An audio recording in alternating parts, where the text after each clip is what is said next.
Hi, എന്നാണ് വിശേഷം? എല്ലാവരും സുഖമായിട്ടിരിക്കുന്നു. നമ്മളിവിടെ സുഖമായിട്ടിരിക്കുന്നു. ഇന്ന് ഞാൻ ഉണ്ടാക്കുന്നത് ഇടിച്ചക്ക തോരനാണ്. നാട്ടിൽ നിന്ന് മോൻ വന്നപ്പം അമ്മച്ചി ഇടിച്ചക്ക വേവിച്ച് കൊടുത്തു വിട്ടിട്ടുണ്ട് നമുക്ക്. അപ്പം നമുക്ക് അത് വെച്ച് ഇടിച്ചക്ക തോരൻ എങ്ങനെയാണ് ഉണ്ടാക്കുന്നതെന്ന് നോക്കാം. നാട്ടിൽ നിന്ന് അമ്മച്ചി ഇങ്ങനെയാണ് ഇടിച്ചക്ക കൊടുത്തു വിട്ടിരിക്കുന്നത്. ഇടിച്ചക്കയുടെ മുള്ളെല്ലാം ചെത്തി ചെറിയ കഷ്ണങ്ങളാക്കിയിട്ട് വേവിച്ച് കൊടുത്തു വിട്ടതാണ്. നമുക്കാണേലും ഇടിച്ചക്കയൊക്കെ കൂടുതലുള്ള സമയത്ത് ഇതുപോലെ ഫ്രീസറിൽ സ്റ്റോർ ചെയ്ത് വെക്കാവുന്നതാണ്. ഇതിപ്പോൾ നമുക്കിപ്പോൾ ഇവിടെ കിട്ടാനൊക്കെ പാടുള്ളത് കൊണ്ട് നമ്മളിങ്ങനെ നാട്ടിൽ നിന്ന് ഇങ്ങനെ കൊണ്ടുവരുമ്പോൾ ഇവിടെ വന്ന് നമുക്ക് കറി വെക്കാം. ചക്കയാണേലും ഇതുപോലെ കൊടുത്തു വിടുന്നത്, അരിഞ്ഞ് ഇങ്ങനെ ഫ്രീസ് ചെയ്ത് കൊടുത്തു വിടും. നമുക്ക് എന്നിട്ട് ഇവിടെ വന്ന് വേവിച്ചെടുക്കാം. അപ്പം ഇടിച്ചക്ക നമുക്ക് തോരനുണ്ടാക്കാം. ഇങ്ങനെയാണ് നമ്മുടെ ഇടിച്ചക്കനെ കൊടുത്തു വിട്ട് ഇങ്ങനെ ഫ്രീസ് ചെയ്ത് വേവിച്ച് ഇങ്ങനെയാണ്. നമുക്ക് വേണമെങ്കിൽ അതിനെ ഒന്ന് ചെറുതായിട്ട് ഇങ്ങനെ എടുക്കാം. അതല്ല നമ്മൾ അരപ്പിട്ട് ആവി കയറ്റുമ്പം തന്നെ ഇത് ഉടഞ്ഞു വന്നോളുവേ. നമുക്കിനി ആദ്യം ഒരു അരപ്പ് ഇതിനുള്ള തയ്യാറാക്കാം. അതിന് വേണ്ടി ഒരു 5-6 ചെറിയ ഉള്ളി, ഒരു 6 പച്ചമുളക്, അതിന് ഒരു അരമുറി തേങ്ങയാണ്, 1/2 സ്പൂൺ മഞ്ഞൾപ്പൊടി, ഒരു 1/2 സ്പൂൺ നല്ല ജീരകമാണ്, നമ്മൾ അവിയലിനൊക്കെ അരയ്ക്കുന്ന ജീരകം, ഒരു തണ്ട് കറിവേപ്പിലയും കൂടെ കൂട്ടി നമ്മൾ അവിയലിനും തോരനും ചക്കയ്ക്കൊക്കെ ഒതുക്കുന്ന പോലെ നമുക്കിതൊന്ന് ഒതുക്കിയെടുക്കാം. നമ്മളൊരു പാൻ വെച്ചിട്ടുണ്ട്. നമ്മൾ ഇച്ചിരി വിസ്താരമുള്ള പാൻ എടുക്കുന്നതായിരിക്കും നല്ലത്. നമ്മൾ അതിലോട്ട് 1 സ്പൂൺ വെളിച്ചെണ്ണ ഒഴിച്ചു കൊടുക്കാം.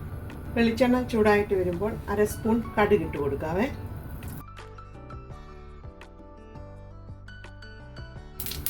കടുക് പൊട്ടി വരുമ്പോൾ 1 സ്പൂൺ ഉഴുന്ന് പരിപ്പ്.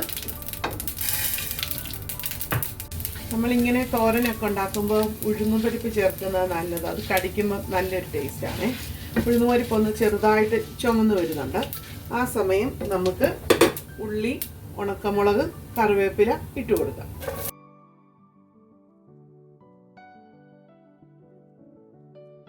ഇപ്പോൾ ഉള്ളിയൊക്കെ മൂക്കുന്ന സമയത്തിന് നമുക്ക് ഈ വേവിച്ച ഇടിച്ചക്കനെ ഒന്ന് ചെറുതായിട്ടൊന്ന് സ്മാഷ് ചെയ്ത് കൊടുക്കാവേ. ഒരുപാട് വേണ്ട, ചെറുതായിട്ട്. ഇത് ഓൾറെഡി വേവിച്ച് ഇനി ഒന്ന് ചെറുതായിട്ടൊന്ന് ചെയ്താൽ മതി.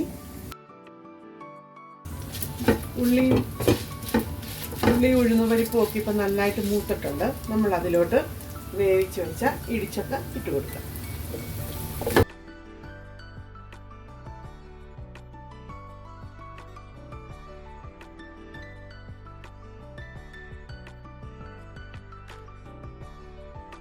ഇനി ഇതിലോട്ട് നമ്മൾ നേരത്തെ അരച്ചു വെച്ച അരപ്പ് ചേർത്ത് കൊടുക്കാം.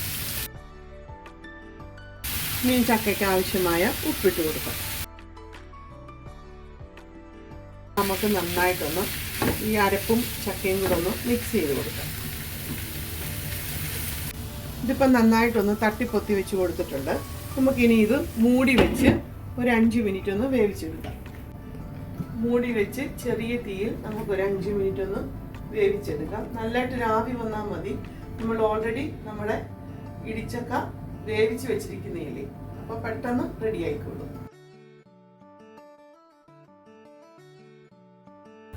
നല്ല ആവിയൊക്കെ വന്നിട്ടുണ്ട്. നമുക്കൊന്ന് ഇളക്കി കൊടുത്ത് നോക്കാം.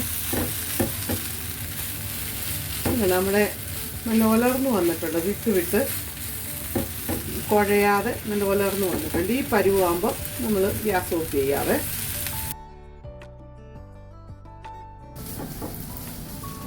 നമ്മുടെ ഇടിച്ചക്കത്തോരൻ ഇപ്പോൾ റെഡി ആയിട്ടുണ്ട്.